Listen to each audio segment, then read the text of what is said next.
BPL আয়োজন হবে আর payment issue এবং টিম ইস্যু হবে না, সেটা তো হবার নয়। এবারও অন্যবারের নেই বিপিএলে পেমেন্ট ইস্যু নিয়ে দুটি দল সামনে আসলো, একটি হচ্ছে দুর্বার রাজশাহী এবং আরেকটি হচ্ছে চট্টগ্রাম কিংস। এই দুর্বার রাজশাহী এবং চট্টগ্রাম কিংস দুটি কিন্তু নতুন দল। এর মধ্যে চট্টগ্রাম কিংস 11 বছর পর বিপিএলে ফিরেছে এবং দুর্বার রাজশাহী প্রথমবার বিপিএল অংশগ্রহণ করছে এবং রাজশাহীর মালিকানায় কোনো দল 4 বছর পর ফিরছে। তো পেমেন্ট ইস্যু একটা তারা ক্রিয়েট করেছে এবং সেটির এখন পর্যন্ত পুরোপুরি সত্যতা পাওয়া যায়নি। গতকাল আমি সাংবাদিক রিয়াসাত আজিমের ইউটিউব চ্যানেলে একটি নিউজ দেখছিলাম যে সেখানে তিনি দুর্বার রাজশাহীকে টার্গেট করে একটি ভিডিও বানিয়েছিল, যেখানে তিনি বলেছিল যে দুর্বার রাজশাহী নাকি 3টি ডেট পাওয়ার পরেও 25-2 এবং আরও একটি ডেট পাওয়ার পরেও মাত্র 76 লক্ষ টাকা পরিশোধ করেছে। তখন ওইটা ওইভাবে বিশ্বাস করিনি, কারণ ওনার কন্টেন্টের বেশিরভাগ অংশই দেখা যায় যে পরবর্তীতে সত্যতা প্রকাশ হয় না। দেখা যায় যে বেশিরভাগ সময় দেখা যায় যে তার নিউজের মধ্যে কিছুটা ঘাপলা থাকে, যার কারণে সেটাকে আমি বিশ্বাস করতে চাইনি। কিন্তু আজ বিডিক্রিকটাইম.com তাদের অফিসিয়াল ফেসবুক পেজ এবং ইউটিউব চ্যানেল থেকে একটি প্রতিবেদন করেছে, যেখানে শুধুমাত্র দুর্বার রাজশাহী নয়, চট্টগ্রাম কিংসকেও তারা তাদের ব্যাপারে বলেছে যে তারা নাকি পেমেন্ট নিয়ে একটা ইস্যু করেছে। এখন আদৌ কি চট্টগ্রাম কিংসের পেমেন্ট ইস্যু রয়েছে, আদৌ কি দুর্বার রাজশাহীর পেমেন্ট ইস্যু রয়েছে, সেটি ভিন্ন বিষয়। এখন আমরা কথা বলবো যে যাহা ঘটে তাহা কিছু হলেও রটে, একদম মিথ্যা কথা তো হওয়ার কথা না, কিছু একটা তো ঘটেছে। যেরকমটা শুনলাম যে আজকে বিডি ক্রিকটাইমে নিউজ ধরেই বলি, আমি রিয়াসাত আজিমকে পাশে রাখলাম। বিডি ক্রিকটাইম দাবি করছে যে দুর্বার রাজশাহী তাদের যে পেমেন্ট, অর্থাৎ বিপিএল এ খেলতে হলে যে একটা ফ্রাঞ্চাইজি ফি দিতে হয় 1.5 কোটি টাকা, সেটির 50%ও তারা পরিশোধ করতে পারেনি এবং ব্যাংক গ্যারান্টি 6 কোটি টাকা একটা দিতে হয়, একটি পে অর্ডার দিতে হয়, সেটি নিয়েও একটু ঝামেলা রয়েছে। এমনকি আমরা যদি দেখি যে চট্টগ্রাম কিংসের কথা, চট্টগ্রাম কিংসের বিপিএল এ পরিশোধ করার কথা গত বিপিএল এর, অর্থাৎ 2013 বিপিএল এ থেকে তাদের পেমেন্ট ইস্যু হয়েছিল, কারণ 2013 বিপিএল এর পরে তো ফিক্সিং ইস্যুতে বন্ধ হয়ে গেছিল। তখন চিটাগং কিংসের কাছে পুরনো 3.5 কোটি টাকা পেত বিসিবি, তার উপরে আবার এই নতুন আসরে অংশগ্রহণের জন্য 1.5 কোটি টাকা ফ্রাঞ্চাইজি ফি এবং আরও 6 কোটি টাকা হচ্ছে ব্যাংক গ্যারান্টি অর্থাৎ পে অর্ডার রয়েছে। এই সকল কিছুর মধ্যে তারা মাত্র 50 লক্ষ টাকা পরিশোধ করেছে দুটি ডেট পাওয়ার পরও। এই নতুন ফ্রাঞ্চাইজিগুলো যদি এসে এরকম করে, তাহলে কিভাবে আয়োজন করা সম্ভব বিপিএল? প্লেয়ার্স ড্রাফটের 10 দিন আগে যদি এখন শুনতে হয় যে টিমগুলো তাদের ফ্রাঞ্চাইজি ফি বা ব্যাংক গ্যারান্টি বা পুরনো টাকা পরিশোধ করেনি, তারা কিভাবে দল গঠন করবে এবং তারা কিভাবে বিপিএল এ প্লেয়ারদের পেমেন্ট নিয়ে যে লুকোচুরি করবে না, সেটার গ্যারান্টি কি?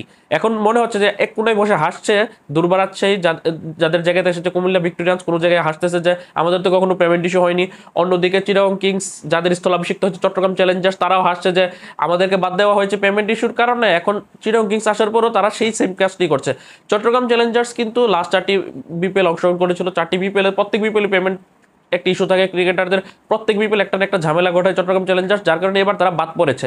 ক্রিকেটারদের অ্যাসোসিয়েশন ফিকা থেকে অভিযোগ করেছিল ক্রিকেটাররা যে গত বিপিএল এর অনেকগুলো ক্রিকেটার আছে, অধিকাংশ টাকা তারা পায়নি, কোচরাও টাকা পায়নি, যার কারণে বিসিবি সিদ্ধান্ত নিয়েছে যে চট্টগ্রাম চ্যালেঞ্জার্সকে বিপিএল থেকে রিমুভ করে দিতে। তাদের জায়গাতে ওই শূন্য স্থানটা পূরণ করতে চিটাগং কিংস 11 বছর পর বিপিএল এ আসতে চেয়েছে এবং সেক্ষেত্রে তারা বলেছে যে 3.5 কোটি টাকা পুরনো বিপিএল এর ফি এবং 1.5 কোটি টাকার নতুন ফ্রাঞ্চাইজি ফি এবং 6 কোটি টাকা পে অর্ডার তারা পরিশোধ করে বিপিএল অংশগ্রহণ করবে। কিন্তু এখন এই বিডি ক্রিকটাইমের নিউজকে যদি আপনি সত্য ভেবে এগুন, তাহলে তো তারা মাত্র 50 লক্ষ টাকা পরিশোধ করেছে। দুটি ডেট ছিল, একটি ডেট ছিল 26শে সেপ্টেম্বর আর একটি 2 অক্টোবর, এই দুই ডেট মিলে মাত্র 50 লক্ষ টাকা পরিশোধ করেছে, অথচ আর 10 দিন বাকি আছে প্লেয়ার্স ড্রাফটের আগে যদি এখন পর্যন্ত তারা বিপিএল এর মালিকগুলো যদি তাদের দলের যে নেসেসারি যে অ্যামাউন্টগুলো আছে যেটা বিসিবিকে পরিশোধ করতে হয়, সেটি যদি পরিশোধ না করে, তাহলে আদৌ তারা বিপিএল এ কিরকম প্রতিশ্রুতি দিয়ে নিয়ে এগোবে, সেটি এখন প্রশ্নের সম্মুখীন হয়ে দাঁড়িয়েছে, যেমনটা দুর্বার রাজশাহীর ক্ষেত্রেও।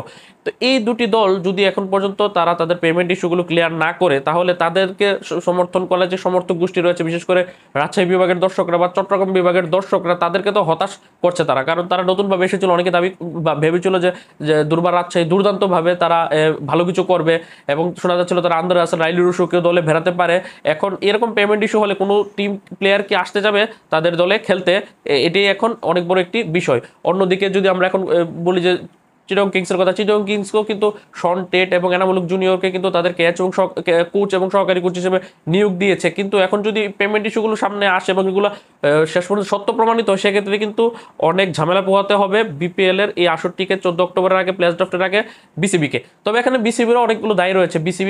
বিসিবির সভাপতি ফারুক আহমেদ গত এক সপ্তাহ আগে একটি প্রোগ্রামে যখন বিসিবি পক্ষ থেকে 7টি দলের নাম প্রকাশ করা হয়, সেখানে বলেছিল যে 95% কাজ কাজ সম্পূর্ণ করেছে দলগুলো। আমার কথা হচ্ছে যদি পেমেন্ট ইস্যু সত্যি হয়ে থাকে এটি, তাহলে 95% কি কাজ তারা কমপ্লিট করেছে এবং কেন এই পেমেন্ট ইস্যুগুলো আসবে। প্রথমত 7টি দল থেকে তো তাদের এই যে bank guarantee, pay order plus franchise ফির টাকা পুরোপুরি তারা নিয়ে নেবে, তারপর তারা দলগুলোর নাম ঘোষণা করবে। কেন 95% করার পর কেন 7 দলের নাম ঘোষণা হবে, সেটির দায় কিন্তু এড়াতে পারবে না বাংলাদেশ ক্রিকেট বোর্ড, বিসিবি প্রধান ফারুক আহমেদ এবং বিপিএল এর সংশ্লিষ্ট যারা ওয়ার্কিং কমিটি আছে, তারা এটার দায় কোনোভাবে এড়াতে পারবে না। কেন পেমেন্ট ইস্যু আসবে? অনেকে বলতে পারে যে আসলে দুর্বার রাজশাহী বা চিটাগং কিংস থেকে প্লেয়ারদের ক্ষেত্রে কোনো রিউমার বাইরে আসছে না, কোনো গুঞ্জন বাইরে আসছে না, বা কোনো নিউজ বাইরে আসছে না, যার কারণে সাংবাদিকরা প্রতিহিংসা পরায়ণ হয়ে তাদের দুজনকে মানে বদনাম করার জন্য আগাচ্ছে। কথা হচ্ছে যে তাদের এই দুটি টিমকেই কেন, অন্য টিমকেও তো কেন টার্গেট করছে না। এবং বিপিএল হচ্ছে এরকম নতুন কিছু না। চট্টগ্রাম চ্যালেঞ্জার্সকে নিয়েও কিন্তু যখন বিগত বিপিএল গুলোতে কথাবার্তা হতো, সেগুলো কিন্তু একদম মিথ্যা প্রমাণিত হয়নি। পরবর্তীতে দেখা গেছে পেমেন্ট ইস্যুটা সত্য ছিল। এবারও কিন্তু সেম সমস্যাটা হচ্ছে। প্রত্যেক বিপিএল একটি না একটি দলকে আমরা দেখি কিন্তু যে শেষ পর্যন্ত গিয়ে তাদের মালিকানা পরিবর্তন হয়ে যায়। গত বিপিএল দুর্দান্ত ঢাকা শেষ সময় এসে অংশগ্রহণ করেছে। এর আগের বিপিএল ঢাকা ডোমিনেটর্স এরকম হয়েছে। 2020 বিপিএল মিনিস্টার গ্রুপ ঢাকা এসেছিল, বিসিবির কমিটি টিম হিসেবে এরকম ভাবে এসেছিল। প্রত্যেক বিপিএল এরকম পরিবর্তন আসলে সংখ্যা জাগাচ্ছে। যদি দুর্বার রাজশাহী এবং চট্টগ্রাম কিংসের এই পেমেন্ট ইস্যু সত্য হয়, সেক্ষেত্রে 14 অক্টোবরে প্লেস ড্রাফটের আগে দল যদি একটি পরিবর্তন অন্য কোনো দলও আসে, তাহলে অবাক হওয়ার কিছু থাকবে না। Hope for the best. আশা করি চট্টগ্রাম কিংস এবং দুর্বার রাজশাহীকে নিয়ে যে এই পেমেন্ট ইস্যুটা ছড়াচ্ছে সোশ্যাল মিডিয়াতে বা এই সাংবাদিক মহলে, সেটি যাতে মিথ্যা প্রমাণিত হয় এবং যদি সত্য হয় বিষয়টি, পেমেন্ট ইস্যুটি, তারা যাতে পুরো টাকা পরিশোধ করে বিপিএল অংশগ্রহণ করে। কারণ তাদেরকে ঘিরে কিন্তু রাজশাহীবাসী, চট্টগ্রামবাসীর অনেক বড় আশা এবং প্রত্যাশা রয়েছে। এমনকি শোনা যাচ্ছে আগামীকাল শনিবার নাকি বিসিবি সভাপতি ফারুক আহমেদ বিপিএল এর 7টি দলের সাথে মিরপুরে বিসিবি অফিসে বসবে। বিপিএল কে কিভাবে সৌন্দর্য করা যায়, সৌন্দর্য বর্ধন করা যায়, আশা করি সেই প্রোগ্রামটি সফল হবে। তো ভালো কিছু প্রত্যাশা রেখে আজকের ভিডিওটি এখানে শেষ করছি। আল্লাহ হাফেজ।